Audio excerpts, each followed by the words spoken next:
Hello everyone, my self Neha और आप सबका मेरे इस यूट्यूब चैनल पे बहुत बहुत स्वागत है।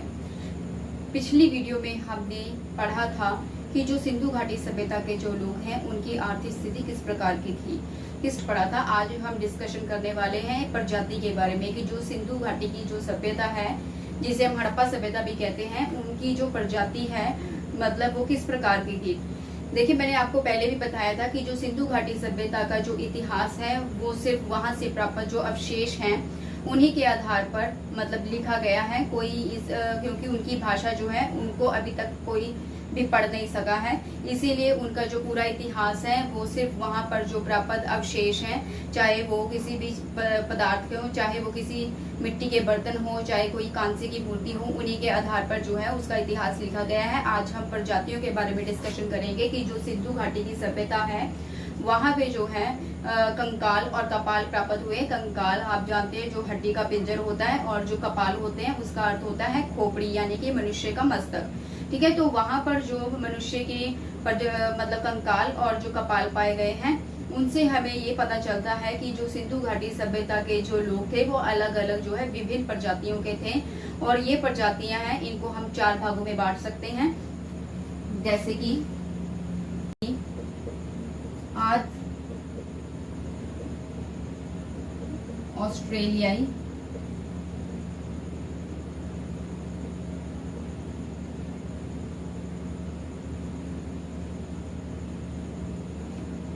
भूमध्य सागरीय,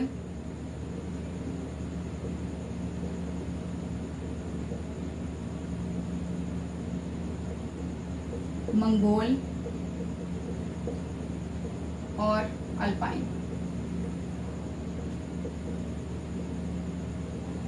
ठीक है, जो आद ऑस्ट्रेलियाई मतलब ये 4 प्रकार की जो विभिन्न प्रजातियां जो हैं यहाँ पर जो सिंधु घाटी की सभ्यता है वहां पे जो है ये 4 प्रजातियों के जो है कंकाल और जो है कपाल पाए गए हैं, जिनसे हमें ये पता चलता है कि जो सिंधु घाटी सभ्यता के जो लोग थे, ठीक है, तो वहां पे जो अलग अलग प्रजातियां पाई जाती थी, अलग अलग प्रजाति के लोग थे।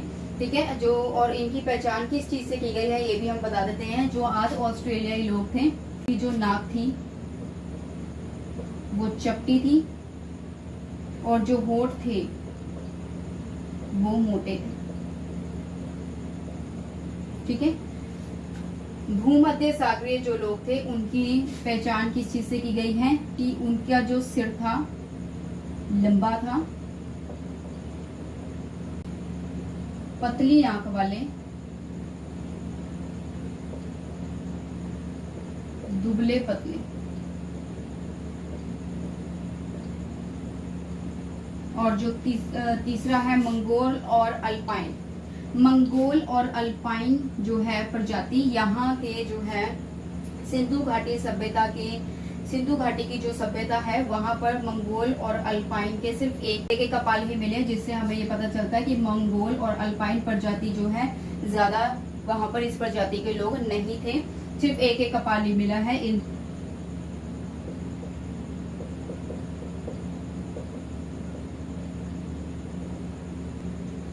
अब जो है सिंधु घाटी की सभ्यता से जो है एक कांसे की मूर्ति मिली है, कांसे की मूर्ति, एक कांसे की मूर्ति पाई गई है जिसके जो है नाक चपटी है, होठ मोटे हैं, जिससे ये पता चलता है कि जो आद ऑस्ट्रेलियाई लोग थे वो इस प्रकार के थे, ठीक है, कि जिनकी नाक चपटी होती थी और होठ मोटे होते थे। नंबर 2 पे जो भूमध्य सागरीय लोग हैं, ठीक है, उनका जो सिर था वो लंबा होता था, पतली नाक वाले होते थे और दुबले पतले होते थे। इसके अलावा जो मंगोल और अल्पाइन है इन प्रजातियों के सिर्फ एक कपाल ही मिला है। और सेल खड़ी से प्राप्त, सेल खड़ी से प्राप्त दाढ़ी वाले सिर, दाढ़ी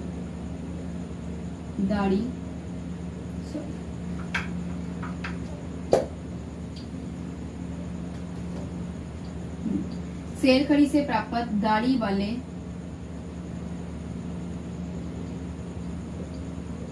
सिर की जो पहचान है वो इन 2 प्रजातियों से ही की गई है, क्योंकि सेल खड़ी से एक दाढ़ी वाला सिर प्राप्त हुआ है, जिससे पता चला है कि वो मंगोल और अल्पाइन प्रजाति के लोग ही इस तरह के होते थे। ठीक है, अब देखते हैं कि जो सिंधु घाटी सभ्यता के लोग थे उनकी अंत्येष्टि क्रिया किस प्रकार की थी। अंत्येष्टि क्रिया का अर्थ होता है कि वो किस प्रकार से मृत व्यक्ति का दाह संस्कार करते थे। जो सिंधु घाटी सभ्यता के जो लोग थे उनकी अंत्येष्टि जो क्रिया है, जैसे मैंने आपको बताया कि जो यहाँ पे अलग अलग प्रजातियों के लोग रहते थे, तो इसी प्रकार से यहाँ पर जो कब्रें पाई गई हैं उसमें से जो है कई कब्रों में जो मिट्टी के बर्तन पाए गए हैं। इसके अलावा जो है इनकी कब्रों में कई चूड़ियाँ, हार, इस प्रकार के जो श्रृंगार का सामान होता है वो भी पाया गया है। इसके अलावा कई जो मतलब कब्रें हैं, एक ताबूत भी प्राप्त हुआ है, जिससे लगता है कि जैसे वो कोई विदेशी व्यक्ति हो जिसका ताबूत वहाँ पर पाया गया है। कुछ ऐसे भी जो है गड्ढे पाए गए हैं जिसमें हड्डियाँ पाई गई हैं। इसके अलावा जो है कुछ मिट्टी के बर्तन पाए जाते थे। हड़प्पा सभ्यता के जो लोग थे वो जो है 3 प्रकार से अपने मृतकों की जो है मतलब अंत्येष्टि की क्रिया करते थे, और वो 3 टाइप्स कौन कौन से हैं इसे हम 3 भागों में डिवाइड करते हैं। तो हड़प्पा सभ्यता में ये 3 प्रकार की जो है अंत्येष्टि की क्रिया थी। पूर्ण शवाधान,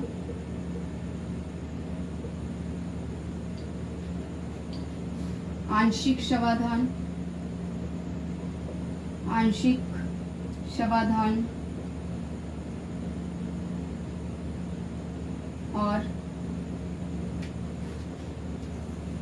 पूर्ण शवाधान, आंशिक शवाधान था दाह संस्कार के द्वारा। ठीक है, तो ये 3 प्रणालियां थी, 3 क्रिया थी जिसके द्वारा जो है मनुष्य का दाह संस्कार किया जाता था। ये 3 मेथड कौन कौन से हैं आगे हम विस्तार से पढ़ते हैं इसके बारे में। देखिए, जो पूर्ण शवाधान मेथड है, पूर्ण शवाधान जो तरीका है उसमें जो है उत्तर दक्षिण दिशा में मनुष्य को लिटाया जाता था। मृत व्यक्ति को उत्तर दक्षिण दिशा की तरफ लिटाया जाता था और उसके जो हाथ हैं वो पीछे की तरफ मोड़ दिए जाते थे। उसके जो पैर के घुटने उसको भी मोड़ दिया जाता था। इस तरीके से उसको दफनाया जाता था। नंबर 2 पे है आंशिक शवाधान। तो आंशिक शवाधान में जो है इस तरीके के जरिए जो है मृत व्यक्ति को कुछ दिनों के लिए चिड़ियों के लिए और जानवरों के लिए खुला छोड़ दिया जाता था, और 2-3 दिन बाद क्या है उसकी जो हड्डियां बचती थी उसको दफना दिया जाता था। और मतलब हड़प्पा से कुछ एक ताबूत भी मिला है, और ये जो ताबूत में दफनाने की जो प्रथा है ईरान की मानी जाती है। ऐसा माना जाता है कि जो हड़प्पा सभ्यता है वहाँ पर शायद कोई जो है विदेश का कोई व्यक्ति, ईरान का कोई व्यक्ति आया होगा, इसीलिए उसे ताबूत में दफनाया गया था। ठीक है, इसके अलावा जो है कई जो है हड्डियों को ऐसा भी माना जाता है कि यहाँ के जो लोग थे वो हड्डियों को पीसकर दफनाते थे। ठीक है, मतलब इनके अवशेषों के आधार पर ये इतिहास लिखा गया है, कोई लिखती प्रूफ जो है नहीं पाए गए हैं। लास्ट जो मेथड है वो है दाह संस्कार। दाह संस्कार में क्या होता था कि दाह संस्कार में जो मृत व्यक्ति है उसका दाह संस्कार जैसे कि हिंदू रीति रिवाजों के अकॉर्डिंग करते हैं उसी प्रकार से किया जाता था। कलश में उसकी जो हड्डी है उसको भरकर दफनाया जाता था। ठीक है, तो ये जो है प्रथा सबसे ज्यादा प्रचलित थी। एक कब्र में एक ही शव को दफनाने की प्रथा थी, लेकिन जो लोथल है वहां से हमें युगम शवाधान के प्रमाण भी प्राप्त हुए हैं। अब जो है हम डिस्कशन करेंगे सिंधु घाटी की सभ्यता का जो है पतन किस प्रकार से हुआ था। अलग अलग जो इतिहासकार हैं उनके अलग अलग मत हैं, जिसके अनुसार जो है सिंधु घाटी की जो सभ्यता है उसका पतन हुआ। तो सिंधु घाटी सभ्यता के पतन के लिए बहुत सारे कारण जिम्मेदार थे, ऐसा अलग अलग वैज्ञानिकों का मत है। जो इतिहासकार है उन्होंने अपने अध्ययन के अनुसार जो है अलग अलग जो है मत व्यक्त किए हैं।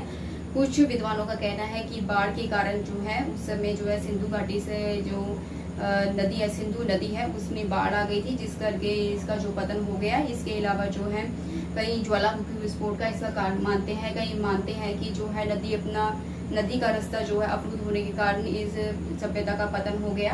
तो कई कहते हैं कि जो जलवायु परिवर्तन के कारण इस सभ्यता का पतन हो गया। तो यहाँ पे हम एक कॉलम वाइज इसको बांट लेते हैं। यहाँ पे लिखते हैं कारण, यहाँ पर लिखते हैं जिस विद्वान ने मत व्यक्त किए हैं कि इस कारण के कारण जो है सिंधु सभ्यता का पतन हो गया। और यहाँ पे हम लिखते हैं कि इस मत की जो है आलोचना किसने की है। ठीक है, पहला है बाढ़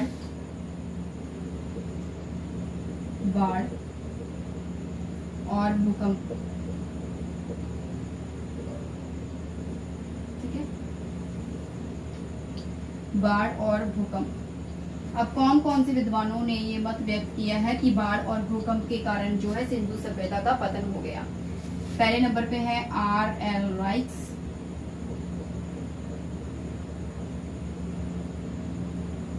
R.L. राइट्स, जॉन मार्शल और जी मैके। ठीक है, और इसकी आलोचना करने वाले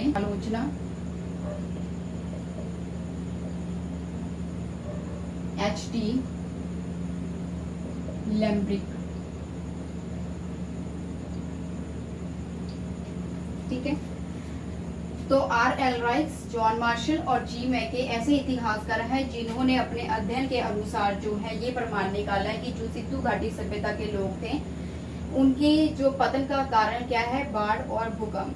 ठीक है, क्योंकि इन्होंने अपने अध्ययन के अकॉर्डिंग ये पता किया है कि जो इनका मानना है कि जो सिंधु घाटी सभ्यता के जो लोग थे मतलब वहां पर जो है नदियों का रास्ता जो है अवरुद्ध होने के कारण जैसे बाढ़ आने से जो है नदियां ने अपना रास्ता जो है मतलब चेंज कर लिया, परिवर्तन कर लिया, जिससे क्या है कि जो सिंधु सभ्यता का जो पतन हो गया, मतलब सिंधु घाटी की सभ्यता है जो बाढ़ से समाप्त हो गई। ठीक है, और इनका ये भी मानना है कि भूकंप के कारण जो है कि नदियों ने अपना रास्ता बदल लिया, जिसके कारण जो है बहुत सारी जो गाद है वो पाई गई है सड़कों पर।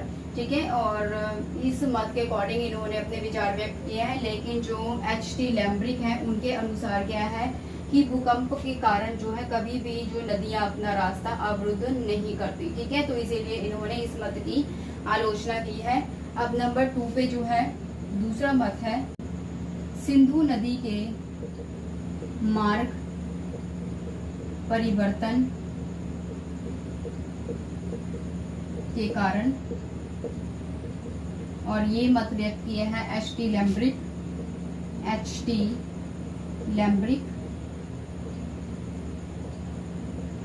इनका मानना है कि बाढ़ के द्वारा कभी भी जो है गाद नहीं आ सकती। ठीक है, इसीलिए इन्होंने माना है कि जो हवा है उसके कारण जो है रेत जो है सिंधु सभ्यता घाटी में आ गई, जिसके करके इसका पतन हो गया,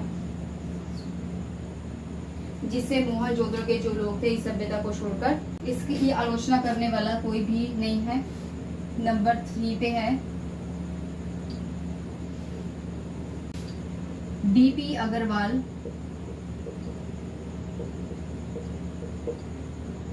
और सूद। शुष्कता के कारण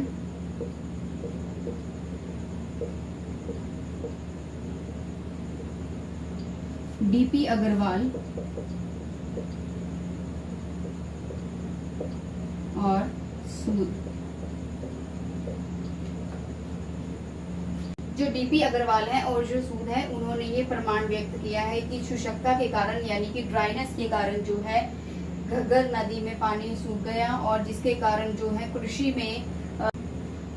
कृषि में फसल जो है उगनी बंद हो गई, उपजों का उगना बंद हो गया, जिसके कारण जो है ड्राइनेस के कारण जो सिंधु घाटी सभ्यता के जो लोग थे वो इस सभ्यता को छोड़कर चले गए, इस क्षेत्र को छोड़कर चले गए। ठीक है, हालांकि जो घग्गर नदी है, ठीक है, उसके जो सूखने के अभी तक कोई प्रमाण प्राप्त नहीं हुए हैं।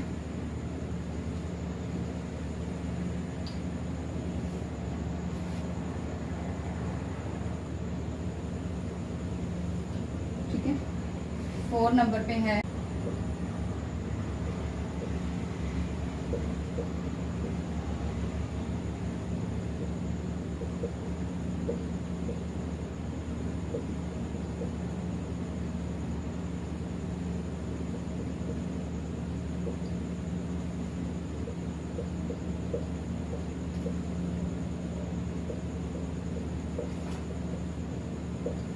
इनका मानना है, फेयर सर्विस का मानना है कि जो है प्रकृति का असंतुलन बिगड़ रहा था, क्योंकि सूखा पड़ने के कारण जो बहुत सारे जो है प्राकृतिक संसाधन मिलने जो है बंद हो गए, जिस करके लोगों ने इस क्षेत्र को छोड़ना शुरू कर दिया। इसके अलावा जो है कि शुष्कता के कारण, ड्राइनेस के कारण, इसके अलावा वनों के नष्ट होने से बाढ़ और सूखों की संख्या में जो है वृद्धि हो गई। ये फेयर सर्विस का ऐसा मानना है। ठीक है, लेकिन इसकी आलोचना में ये कहा गया है कि जो हड़प्पा सभ्यता की जमीन है अभी भी उपजाऊ है। ठीक है, तो ऐसा कैसे हो सकता है। ठीक है, कि इसकी जो वहाँ पे ड्राइनेस आ गई थी, तो ऐसा मानना जो है मतलब सही प्रतीत नहीं होता। ठीक है, तो जैसे मैंने आपको बताया कि जो सिंधु घाटी सभ्यता का जो इतिहास है, हड़प्पा सभ्यता का जो इतिहास है, वो पूरा इतिहास जो है सिर्फ एक अध्ययन के अकॉर्डिंग, वहाँ से जो अवशेष प्राप्त हुए हैं, जो मिट्टी के बर्तन प्राप्त हुए हैं, जो प्रमाण प्राप्त हुए हैं, कृषि के मतलब रिलेटेड जो है फसलें प्राप्त हुई हैं, इसके अलावा जो भी प्रमाण प्राप्त हुए हैं उनके बेस पे लिखा गया है। अध्ययन के सुविधा के अकॉर्डिंग ही लिखा गया है। इसके कोई लिखती प्रमाण जो है प्राप्त नहीं होते, क्योंकि ये जो लिपि थी उनकी, उन लोगों की जो लिपि थी, जो भाषा थी, उसे अभी तक पढ़ा नहीं गया है। और इसे हम क्या कहते हैं, आद इतिहास कहते हैं, यानी कि अधूरा इतिहास। ठीक है, तो सिर्फ इसे अध्ययन के अकॉर्डिंग, अध्ययन की दृष्टि के अकॉर्डिंग ही लिखा गया है। ठीक है, नंबर 5, आर्य आक्रमण का सिद्धांत। ठीक है, कि जो आर्य लोग थे उन्होंने सिंधु घाटी की सभ्यता पे आक्रमण किया। ऐसे कौन कौन से विद्वान हैं जिन्होंने इस मत की जो है पुष्टि की है? V Gordon Childe, Stuart Piggott, Mortimer wheeler,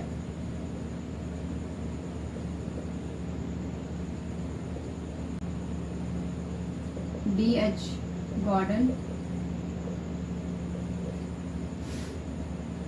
unrest Mackay. ठीक है, तो जो आर्य लोग थे, आर्य सभ्यता के जो लोग थे, उन्होंने आक्रमण कर दिया, जिस करके सिंधु घाटी सभ्यता के लोगों ने अपना क्षेत्र जो है छोड़कर चले गए। ऐसा मत व्यक्त करने वाले बहुत सारे इतिहासकार हैं, जैसे V Gordon Childe, Stuart Piggott, Mortimer Wheeler, D.H. Gordon और अर्नेस्ट मैगी। इन सभी ने ये जो मत है व्यक्त किया है। इसका रीजन क्या है? क्योंकि सड़कों पर जो है नरकंकाल पाए गए हैं।